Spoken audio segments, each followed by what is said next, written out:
Rejection. The very word carries a sting, a sense of loss, a mark of inadequacy. Yet, in the grand narrative of personal evolution, rejection is not a curse. It is a sacred filter, a divine sorting mechanism that removes illusions, false identities, unhealthy attachments, and shallow pursuits. It is painful, yes, but also purposeful. Rejection has a strange way of aligning us with what is real, meaningful, and authentic. Through the fire of no, we often discover the deeper yes our soul has been waiting for.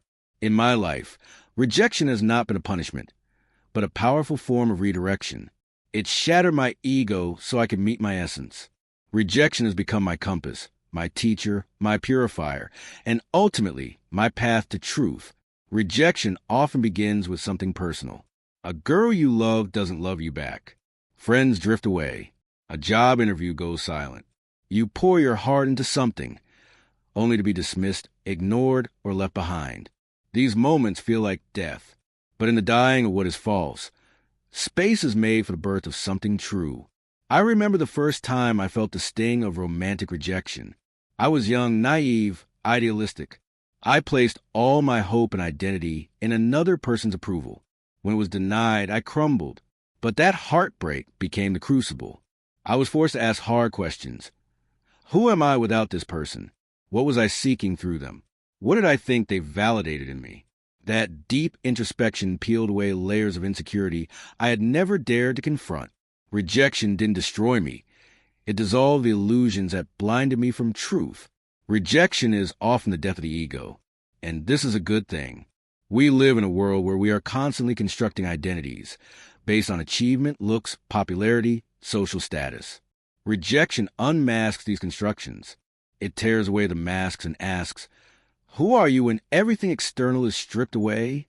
When I faced rejection professionally, being passed over for promotions, not getting recognition for my work, I realized how much I had equated worth with success.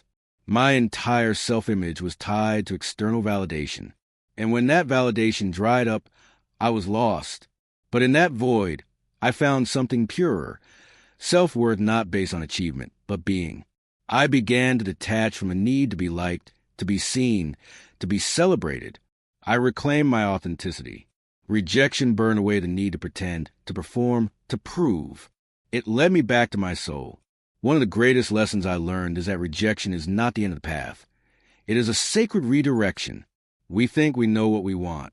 We set our sights on a goal, a person, a plan. But sometimes the universe has other intentions. Rejection is how it communicates. This is not the way. It doesn't mean we're unworthy. It means we're being guided towards something better, deeper, more aligned. I once had a dream job opportunity that I was certain was mine. It aligned with my skills, my passions, and my ambitions. But I didn't get it. I was devastated. Only years later did I realize that if I had gotten that job, I would have settled. I would have lived someone else's version of success. That closed door pushed me to start my own venture, something that brought far more purpose and freedom. Rejection redirected me toward my destiny. We often pray for open doors, but rarely do we give thanks for the closed ones. And yet, closed doors are merciful. They protect us from paths that would have led to self-betrayal, stagnation, or suffering. The door that doesn't open is often the one that would have imprisoned you. In hindsight, I began to see a pattern. Every no was preparing me for a greater yes. Every time I was rejected, I grew. I developed resilience. I shed attachments. I gained clarity. Rejection removed the noise, so I could hear the whisper of truth. It forced me inward, and from that inner place, I began to live a life that was my own, not one built from fear or people-pleasing, but one rooted in integrity. Rejection hurts because it exposes the parts of us that are still wounded, insecure, or overly attached. When someone says no to you, what rises within you? Rage? Shame? Fear? Despair? That reaction is not about them. It is a mirror of your inner world. Rejection brings your shadow to the surface, and that is sacred. In the wake of rejection, I confronted old childhood wounds of not feeling good enough, of needing to be perfect to be loved. I realized how much I had tied my value to performance. I began doing shadow work, inner child healing, and confronting the limiting beliefs I had carried for years. Without rejection, I would have never done that work. I would have stayed asleep. Rejection awakened me. It was the friction that forced me to grow.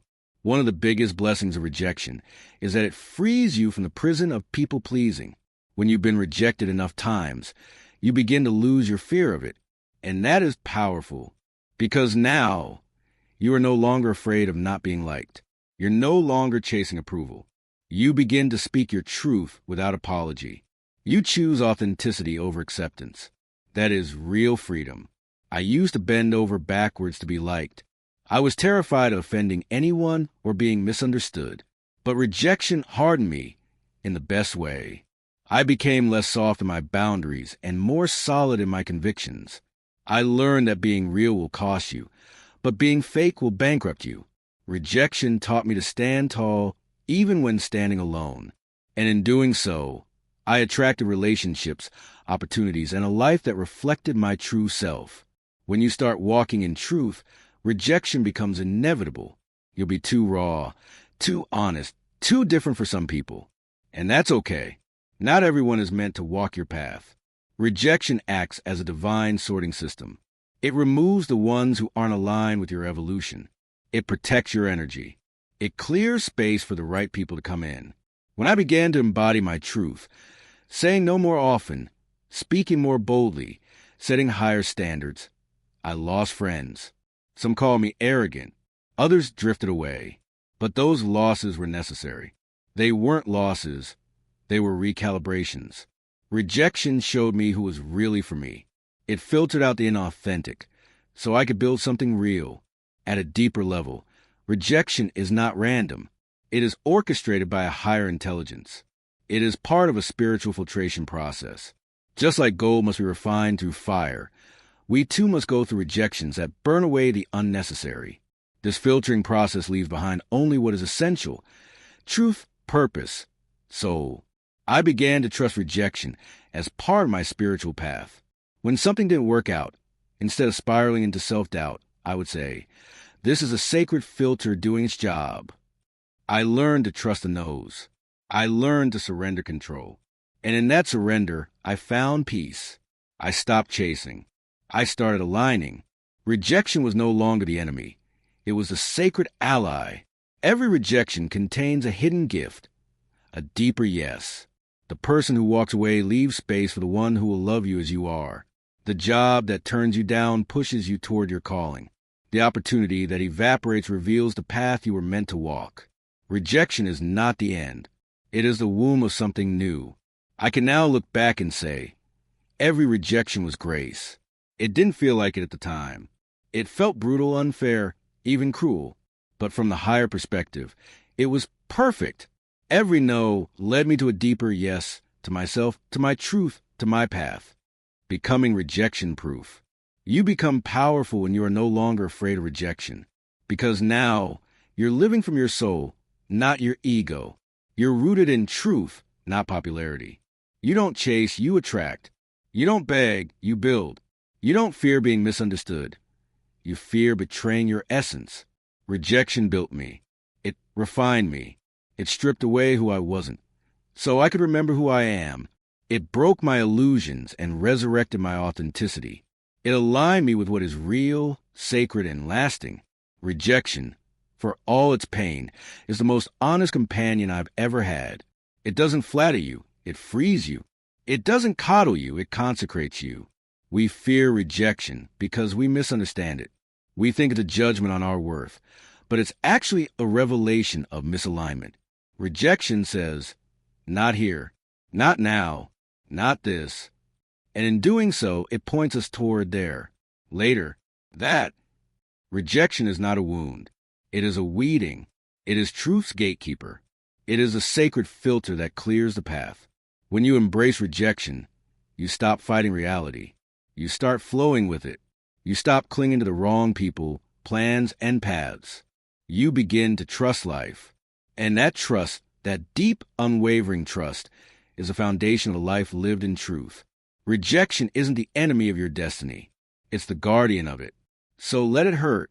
Let it humble you. But also let it heal you. Let it align you. Let rejection do what it was always meant to do. Set you free.